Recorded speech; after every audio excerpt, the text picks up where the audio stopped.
दोघांना समान वाटा द्यावा लागेल. त्यावेळी रमेशराव म्हणाले, तुमचे म्हणणे बरोबर आहे, पण मी हा निर्णय विचारपूर्वक घेतला आहे. मी तुम्हाला आश्वासन देतो की यामध्ये माझ्या कोणत्याही मुलासोबत अन्याय होणार नाही. रमेशरावाचं म्हणणं ऐकून उपस्थित असलेले सर्वजण खूप विचारात पडले. आता रमेशराव आणि कमलाताईच्या समोर राधा राजेश आणि सचिन मानसी असे उभे होते. कमलाताई राधाला पाहून हसल्या आणि म्हणाल्या, आम्ही विभागणीचे 2 पैलू मांडले आहेत. ते म्हणजे आमचा आशीर्वाद आणि दुसरं म्हणजे आमची संपूर्ण संपत्ती. तुम्ही दोघं तुमची बाजू निवडू शकता, पण सर्वात आधी माझ्या मोठ्या सुनेने आमची खूप सेवा केली आहे आणि या घरातील मोठी असल्यामुळे आधी निवड ती करेल.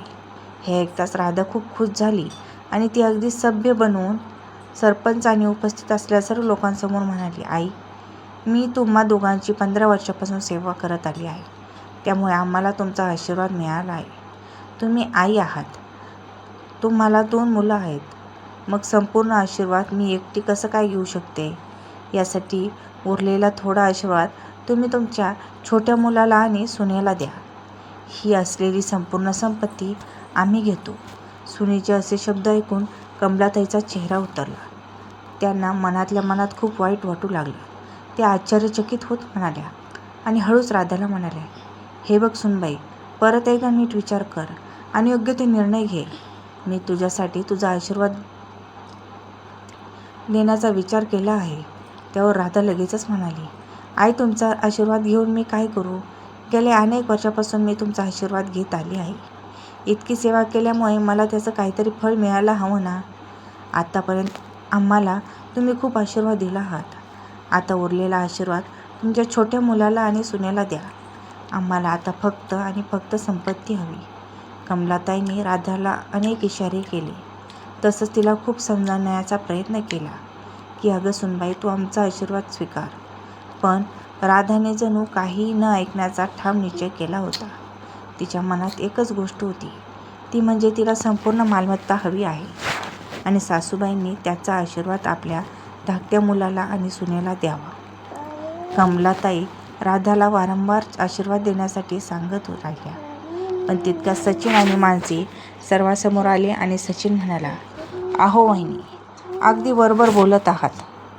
देवाच्या कृपेने मी थोडे पैसे कमवतो आणि त्यावर माझ्या कुटुंबाचं व्यवस्थित पालनपोषण होतं. तसंच मी नेहमी काहीतरी चांगलं करण्याचा विचार करतो. तुम्ही आतापर्यंत माझा मोठा भाऊ आणि बहिणी म्हणून राहिलात, पण आता यापुढे तुम्ही माझी आई म्हणून राहा आणि आमच्यासोबत सुद्धा काही वेळ घालवा. तो त्यांच्या आईवडिलांना म्हणाला, आम्हाला तुमचा आशीर्वाद हवा आहे. त्यावर राधा खूप खुश झाली आणि सासूबाईंना म्हणाली, आई, सचिन हा तुमचा लहान मुलगा आहे. काही दिवस तुम्ही त्याच्यासोबत अगदी आनंदाने घालावा. राधाचे हे शब्द ऐकून रमेशराव आश्चर्यचकित झाले. आपली मोठी सून अशा प्रकारच्या गोष्टी करेल यावर त्यांचा विश्वास बसत नव्हता.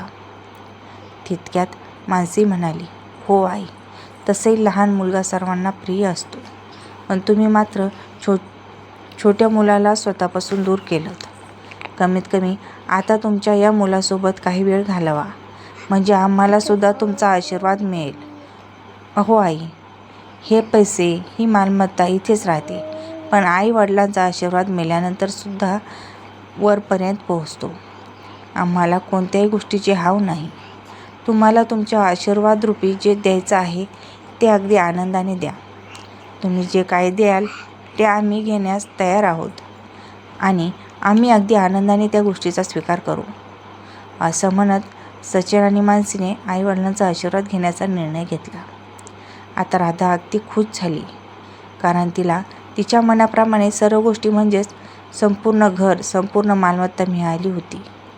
सरपंच म्हणाले, अहो रमेशराव, ही अशा प्रकारची फाळणी आहे, अशा प्रकारची विभागणी आतापर्यंत कोणीच केली नव्हती किंवा आम्ही कोणाचं ऐकलं नव्हतं किंवा पाहिलंसुद्धा नव्हतं.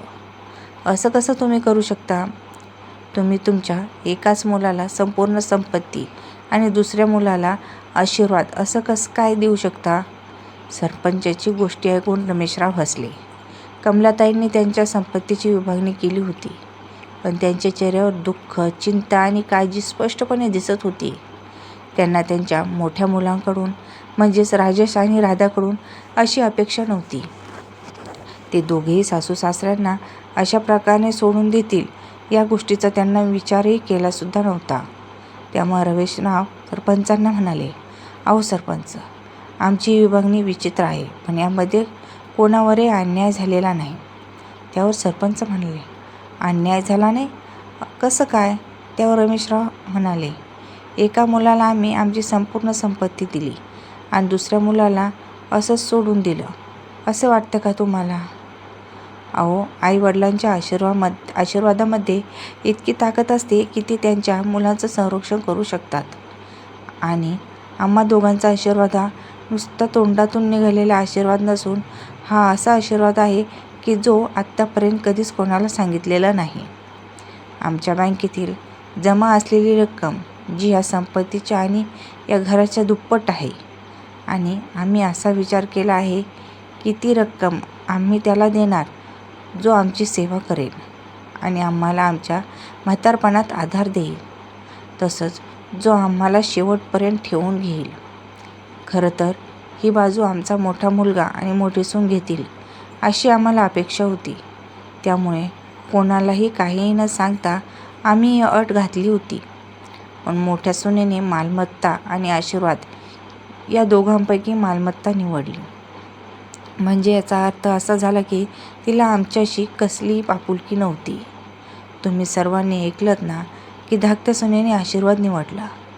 ज्या मुलाची आम्ही अपेक्षा करत होतो त्याने आम्हाला असंच वाऱ्यावर सोडून दिलं आणि ज्या मुलांकडून आम्ही अपेक्षा करणं सोडून दिलं होतं त्याच मुलाने आज आमचे पाय धरले. अहो सरपंच, या विभागणीमध्ये माझ्या कोणत्याही मुलावर अन्याय झाला नाही. उलट आमच्यावर अन्याय झाला आहे. आमचा मुलगा आणि सून ओळखण्यात आम्ही जी चूक केली होती ती चूक या फाळणीने सुधारली आहे. ती म्हणजे सचिन आणि मानसी या दोघांची निस्वार्थ सेवा आणि लोभी सेवा करणाऱ्याची खरी सत्यता सर्वांसमोर आली आहे. खरं तर आम्हाला आमच्या मोठ्या सुनेला आमचा आशीर्वाद देऊन तिला सरप्राईज द्यायची होती. परंतु या विभागणीमध्ये आम्हाला चांगला सरप्राईज मिळाला. आम्ही आमच्या सुनेला खात्यातील रकमेबद्दल काहीच सांगितलं नव्हतं. नाहीतर आत्तापर्यंत गोड बोलून तिने आमचे पैसे गायब केले असते. हे ऐकताच राधा स्तब्ध होऊन उभी राहिली. ती विचार करू लागली, म्हणजे माझ्या सासू सासऱ्यांनी चांगला बँक बॅलन्स सांभाळला होता, ज्यांची त्यांनी कोणालाच माहिती कळू दिली नाही. राधा तिच्या निर्णयावर खूप दुःखी झाली होती. ती आतून धडपडत होती आणि विचार करू लागली, 15 वर्ष सेवा करून तिला काय मिळालं? खरी संपत्ती तिच्या दिराने आणि जावेने हिरावून घेतली. पण आता संपूर्ण गावासमोर तिने संपत्तीचा निर्णय घेतला होता.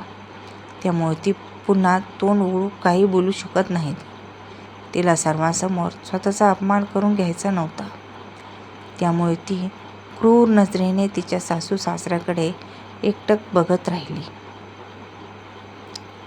तर मित्रांनो, आईवडिलांचा आशीर्वाद हा सर्वात नशीबवान असतो, कारण त्यामध्ये भरपूर ताकद असते. जर राधाने तिच्या सासूचं बोलणं ऐकलं असतं तर कदाचित आशीर्वादाबरोबर संपत्तीसुद्धा मिळाली असती. पण तिने स्वतःच्या पायावर दगड मारून घेतला. तर मित्रांनो, याबद्दल तुमचं काय मत आहे? कमेंट बॉक्समध्ये नक्की सांगा. आणि आमच्या चॅनलला अजून लाईक, शेअर आणि सबस्क्राईब केलं नसेल तर करा. परत भेटू अशाच नवीन कथांसोबत. धन्यवाद.